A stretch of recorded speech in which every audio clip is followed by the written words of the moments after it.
آپ کو اس بار ریاستی پالیسی TLP کے حوالے سے مستقل نظر آتی ہے یا آپ کو لگتا ہے کہ ایک وقتی پالیسی ہے؟ ہماری جو نارملی پالیسیز رہی ہیں نا وہ ساری کی ساری ریئیکٹیو پالیسیز رہی ہیں، چاہے وہ کسی آرگنائزیشن کو پروسکرائب کرنا ہو، چاہے وہ ملیٹنٹ سے، شدت پسندوں سے مذاکرات ہوں تو وہ بھی ہمارے ریئیکٹیو ہوتے ہیں، ہم پروایکٹیو کام کرنے کے قائل نہیں ہیں۔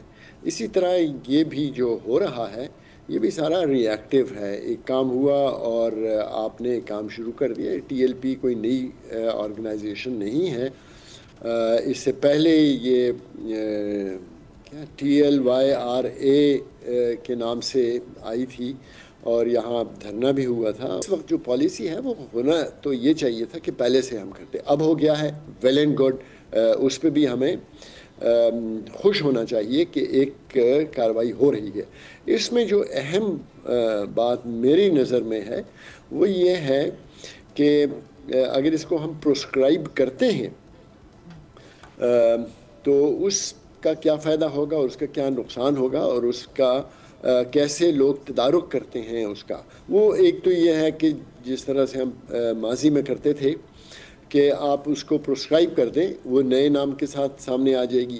تو نیشنل ایکشن پلان میں بھی یہ ایک چیز تھی، 2014 کا جو نیشنل ایکشن پلان تھا، کہ تدارک کیا جائے اس بات کا کہ کوئی آرگنائزیشن جب پروسکرائب ہو جائے تو اس کے بعد وہ نئے نام سے نہیں آ سکے۔ لیکن ہم نے نیکٹا میں یہ پرپوز کیا کہ آپ قیادت کو اور اس کے جو ایکٹیوسٹ ہیں، جو اہلکار ہیں، ان کو آپ پروسکرائب کریں تاکہ وہ کسی شکل میں دوبارہ نہ آ سکیں۔ سبسکرائب کریں اور بیل دبائیں تاکہ کوئی خبر رہ نہ جائے۔